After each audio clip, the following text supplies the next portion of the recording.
चलो बुआ, आज हम लाइव 2 और लाइव 3 दोनों बता देते हैं। एक नंबर में बोल रहा है बुआ, Alt F1 प्रेस करेंगे तो कंपनी आपका सेलेक्ट होगा। मान लेते हैं मेरा मालिक का 20 गो बुक्स ऑफ अकाउंट्स चल रहा है। कितने बुक्स ऑफ अकाउंट्स चल रहा है? 20 गो चल रहा है। मान लेते हैं कंपनी है, हम रियल एस्टेट में भी काम करते हैं, एजुकेशन सेक्टर में भी काम करते हैं, कंस्ट्रक्शन में, मल्टी सेक्टर में, तो हम multi books of accounts create कर देते हैं। ठीक है, तो आपको बोल रहा है कि Alt F1 से बुक्स ऑफ अकाउंट्स से कंपनी को आप चूज करेंगे, तो हम भी यहाँ पे क्या करेंगे? Alt F1 प्रेस करेंगे। Alt F1 प्रेस करेंगे। Alt F1 प्रेस करिएगा तो टैली प्राइम में एक मैसेज दे रहा है कि Ctrl F3 दबाइए। ज़रूरी नहीं है, आप यस भी करिएगा, हो जाएगा। यहाँ पे देखिए जितना कंपनी है वो सबका सूची आ गया Alt F3 से। Alt F1 दबाइएगा, पूरी कंपनी का सूची आ गया। मान लेते हैं आज हमको काम जो करना है वो अमन इंटरप्राइजेज पे करना है। ठीक है, कोई दिक्कत है तो बोलिए। अब आपका नोट्स कर रहा है कि F2 और Alt F2 फंक्शन का यूज कब करेंगे? आप सबसे पहले नंबर डिस्प्ले में जाइए। डिस्प्ले में जाने के बाद डे बुक पे जाइए। डे बुक, या डे बुक के लिए आप डी भी दबा सकते हैं शॉर्ट में।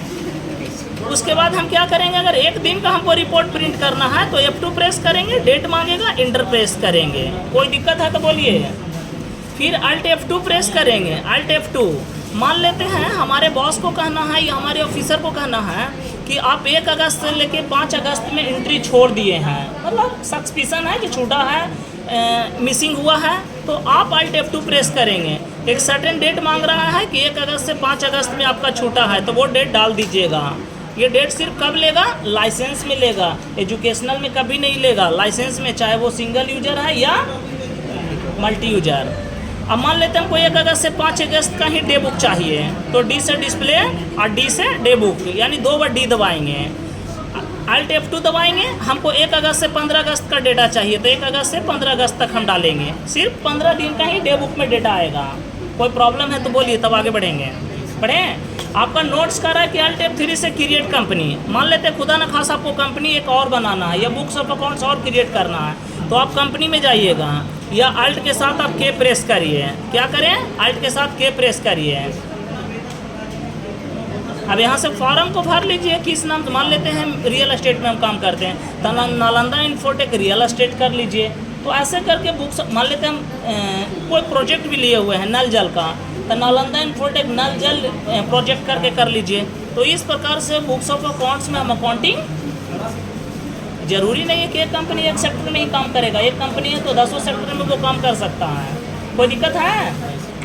चलिए, आपका नोट्स कह रहा है कि F4 प्रेस करेंगे तो फंक्शन में कॉन्ट्रा आएगा, तो हम वाउचर्स में जाएंगे और हम F4 प्रेस करेंगे। क्या प्रेस करेंगे? F4 प्रेस करेंगे। ये देखिए F4, ये क्या है? F4 है। F1, F2, F3, F4, यहाँ से क्या करेंगे? F4 प्रेस करेंगे। हम F4 प्रेस करेंगे, देखिए यहाँ पे कॉन्ट्रा मोड में बदल जाएगा।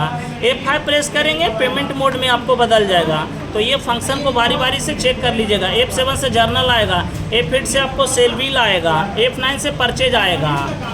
अब याद रखिएगा कि परचेज रिटर्न के लिए डेबिट नोट, सेल रिटर्न के लिए क्रेडिट नोट। अगर वो नहीं आएगा, इधर ऑप्शन नहीं ना आ रहा है कहीं नहीं, तो आप Alt दबाइए। यहाँ पे हम Alt को प्रेस करेंगे। क्या करेंगे? Alt को प्रेस करेंगे। प्रेस किया Alt। अब देखिए इधर Alt प्रेस कीजिए, Alt प्रेस कीजिए। ये देखिए ऑप्शन ऑटोमेटिक आ गया है, परचेज रिटर्न डेबिट नोट और sale return credit note option आ गया आपका। ये देखिए दोनों ऑप्शन आपको दिख रहा है, दिख रहा है। चलिए अब रोकिए। अब उसके बाद हम क्या करेंगे? ये जितना ड्यूटी एंड टैक्सेस है इसको किस में बुक करेंगे? जितना टैक्स का लेजर है इसको किस में बुक करेंगे? ड्यूटी एंड टैक्सेस में। GST कब लागू हुआ? 2017 में। अब इतना प्रैक्टिस कर लीजिए, अगर दिक्कत होगा तो फिर इसको हम एक बार लाइव करवाएंगे। धन्यवाद।